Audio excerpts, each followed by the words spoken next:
Greetings, viewers, NYC Resistance. So I've been compiling a lot of videos over the last few months of the NYPD continuing their stop and frisk practice as they lie to people and claim that recent shootings are the result of the police being scared to stop and frisk people. I mean, it never ended. It never slowed down. The only thing that they're doing is not writing it down. They're not taking any reports. They're not handing out any business cards like they lied to you and said that they were doing. How they retrained the police to be kinder and nicer and treat people better during the stop and frisk. You know, they even did some show on CNN with a black cop saying how wonderful the experience was and how courteous the police officers were. Folks, this is reality right here. You're looking at it. They handcuffed this man for no reason. Now they took the handcuffs off and they're gonna say, hey, go on, get out of here. No apology, no business card. You don't see no pen and paper come out to write it down what happened. You know, nothing. This is it. This is a modern day slave trade. They are trying to put human beings in cages. You know, these undercover cops, every time you hear about a shooting, it's always an undercover cop in an unmarked car in plain clothes. Because these are the ones, these are like the real slave catchers. They're the ones that are only interested in handcuffing people and and putting them in cages for profit. So they could tell you taxpayers that you have to give us $50,000 per head to keep these dangerous black and brown people in prison, or they're going to kill you, rape your daughter, mug you. This is nothing but fear mongering. This is how they take away your freedom and you give it up like nothing. This is why they blew up the Twin Towers and demolished Building 7. So they could search you, set up checkpoints, do whatever they want to you, you know, in the name of safety and security. I mean, they're robbing you. These people are liars. These are innocent people who haven't done nothing. No guns, no drugs, but they will do anything to gain access to your vehicle and pat you down. I smell drugs. I seen something. You move funny. You look suspicious. You know what I mean? Like, when are we gonna wake up that skin color does matter? Okay, there's a reason why especially black men are in the situation and the predicament that we're in. There's a reason, because we're being hunted daily by the same people that used to hang our ancestors, lynch us, beat us, castrate us, burn us alive, feed us to crocodiles. Now their children are calling themselves police officers and coming to where we live, claiming to want to keep us safe and protect us, but miraculously we're ending up wrapped around court lines, in cages, and dead. And for the life of me, black people can't wake up and say, hey, maybe we need to separate. Maybe we don't belong in the same space. You know, let me find out what happened.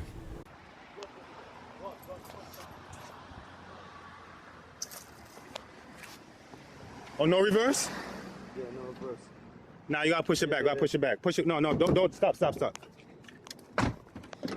Put it neutral and come push.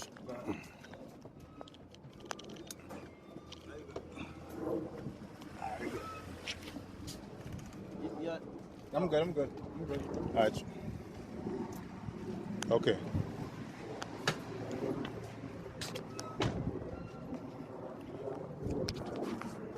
What they stopped you for? Load exhaust. Loud exhaust? So how does a loud exhaust end up with y'all getting all told to step? The thing. Right? Yeah, it's just slowly. So they say y'all had a loud exhaust? Yeah, basically, they always harass us, but it's whatever. So how does a loud exhaust lead to y'all being told to step in the back of y'all car, That's what I was saying. get patted down in front of everybody? That's another thing. They always doing that. And what can we do about it? We can't do much about it. We just gotta cooperate and do what we gotta do. What's today's date? Today is the hold on. Today's the 8th? Yeah, right? tell me today's date, because October 8th. because on the news, right, they talk about how they've been reducing stop and frisk, and you know, the police can't do anything. Every time there's a shooting or something like that, they say that, oh, it's because the cops are scared to stop and frisk people. Right. But I've seen no reduction in stop and frisk whatsoever. Yeah, it's illegal and everything, but Yeah, I mean, at the same time as the detectives, you know, I feel like today's days, the detectives have a certain talk a little louder. like the detectives have a certain higher authority over regular uniform police officers, you know?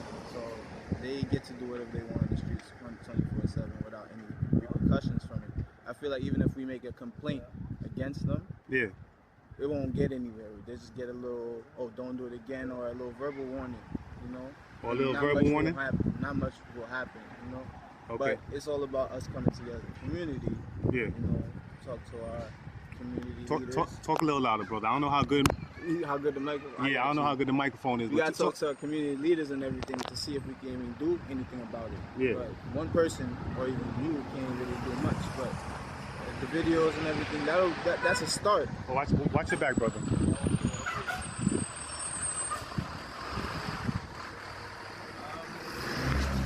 That's a start. How you feel about what just happened? How old are you, brother? You looking? 21. Huh? 21. You 21. Yeah. How that make you feel just now getting told to stand up in the back of the car like y'all just robbed the bank, or y'all had unregistered firearms in the car, or you had drugs in the car, which y'all had none, obviously, or y'all would be in handcuffs and in jail. I mean, on your way to the precinct right now. How that make you feel getting stopped and searched, embarrassed for absolutely no reason? Yeah, sad to say, but I'm used to it. You know what I mean? Like being in this community with the same cops. I mean, once it's the same cops, then you know the same thing gonna happen over and over again. Racial profiling. But Racial profiling. Yeah. So you feel like you were stopped because of the color of your skin? Yeah. So what about the Euro Americans that say it's not about skin color, it's about you know, how you look? I mean, it's about the area you're in. I mean, this ain't a bad neighborhood right here. I don't see any like. Another thing is, I work 2 jobs. They see that I have my Domino's hat on and I got my AutoZone. I mean, obviously you work at AutoZone. You got your work shirt on, but that didn't stop. That didn't stop them from searching me. Yo, brother, that makes a good point, because a lot of times they say, oh, we get stopped because we got hoodies on, we got saggy jeans with your underwear showing. This brother is coming from work. He still got his work shirt on. He works at AutoZone. This is a hard-working brother, and still, that didn't stop them from telling you to stand at the back of your car, searched you. I mean, I got there at the aftermath, but I still got y'all at the rear of your car, and they was pretty much patting you down. No, I think one of the officers was exiting your vehicle, because I was on the other side of the street. Yeah, and you know, there was some vehicles obstructing the view. But you said this happened to you on more than one occasion, right? How many times would you say that you got stopped and searched? And when did this start? Because you're 21 now? Yeah. When was the first time you got stopped and searched or stopped and frisked, or whatever they call it? It's unconstitutional. 16. Since you were 16. It started happening to me since I was 14. You see what I'm saying? And I'm older than you, but this happened to me many a times. And I was driving around with my camcorder for my own protection, because they would make up any excuse on why I had to get out my car and search me down and this and that and threaten me. You know, I'm gonna lock you up and I could do this and that to you, and they'll lie on me and say I ran this stop sign and this stoplight. So basically, I would just tell them they could search me and search my car just to get out of getting a ticket. So I mean, I mean, this says a lot. Because you're in your work clothes, and that still did not stop them from saying, okay, this is a working man. He's not a drug dealer. I mean, you know, no disrespect, but this ain't some drug dealer's car. I mean, you're in your work clothes. Another thing, we like to do the whole car thing, the whole car scene. Huh? We got car meets going on every weekend, so we're into the cars. Like, we fix our own cars, we boost our cars, we make them look nice, you know? Okay. They don't like that because they feel like we're endangering or whatever, it's wrong, blah, blah, but it's killing time. Like, we're out of trouble, we're not hurting nobody. Yeah. No, what it is that they put so much hell on us, right? They make it so hard for us to survive with all the ticketing, the harassment. You know, if you go to 161st Street at 9:30 in the morning, you see you see the line wrapped around the corner with black and Latinos. You see what I'm saying? So with all that ticketing and police extortion, they wonder how the hell are you driving a car? How can you afford to pay insurance? It must be unregistered, or it must be stolen, or something. So I mean, were all the cops Euro-American or so-called white? Yeah, they were. Yeah. So and they love to tell you it's not about skin color. How many Euro-Americans live around here? Not much. They only come here to police us or educate, or so-called educate us and stuff like that. And then when we come out to schools, we can't get a job, or they won't give us a job. You see what I'm saying? So they're wondering, how the hell are you young men driving around? Y'all must be selling drugs. This is happening to a lot of young brothers. Like, like what you say, it helps other people, because I post this online for young people to see, because a lot of people think that this is normal. that as young black men, this is something that we supposed to go through. You're not supposed to go through that because y'all didn't rob a bank. Y'all not selling drugs. You see what I'm saying? So don't be intimidated or scared to talk because there's a lot of people going through this right now. And now it's a record of this because what they just did to you was wrong. They had no probable cause to take y'all out the car and search you for no reason. Right. They didn't witness anything. They didn't see anything. And they do this I think like a couple months ago, they said they did 5 million stop and frisk. That's what that was. That was an attempt to put you in a cage and tell the taxpayers that you're a dangerous man. We need your tax dollars. We need $50,000 to keep each and every one of you in jail per year. So this is they were looking at you as $150,000 a year. You see what I'm saying? They're looking at you as money. So when you make a statement on how you feel and how that made you feel, it wakes people up to say, hey, this is wrong. We're human beings. We as black men ain't driving around with guns and drugs and doing illegal things. Some of us are hardworking men like this brother over here who just came from work, still has his AutoZone shirt on. Three young white boys or Euro-Americans in Long Island, they don't get stopped for just driving down the block with a loud muffler. Did they have a decibel meter? No. Yeah, did they have a decibel meter that they said is above a certain decibel level? Did they give you any tickets or anything like that? The funny thing is, like, I tried my best, like, to be easy on the gas, so they couldn't bother me by the exhaust. Yeah. Once they gonna want to pull you, they're gonna pull you. That's how it is. Did they give you any tickets? No. So they basically, so what exactly happened when they pulled you over? Basically, the whole thing is they just looking for weapons. They think that 3 young men, African American men, have to have weapons or something. Like, what exactly did they say to you, other than you have loud exhaust? You got a license, registration. Did you have all that? Yeah. You had your license, you had your registration, you had your insurance card, and you gave them all that, and they still told y'all to get out the car? Did they display badges? After the fact, they had their badges on, they changed, but I didn't really look at the badges. I'm like, alright, plain clothes, I already know you're detectives. So, you gotta be cooperative, that's all it is. If you want to avoid going to jail, and having to go through the whole court system, which is another hassle, just cooperate. No, I mean, I agree that every young black man or Latino should be cooperative with them because after all, they're armed and we're not. Yeah. You see what I'm saying? They could kill you when you go for your license or whatever, and say that they feared for their life or they saw a muzzle flash or whatever. They lie all the time and get away with it. You see what I'm saying? The most your family will get a couple $1 million and you'll be dead. So of course you did the right thing because you're still alive. Right.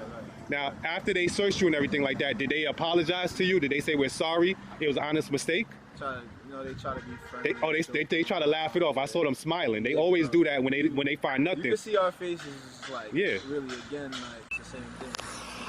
But had they have found anything, then they wouldn't have been smiling. Did they give you a base? Did they make any report?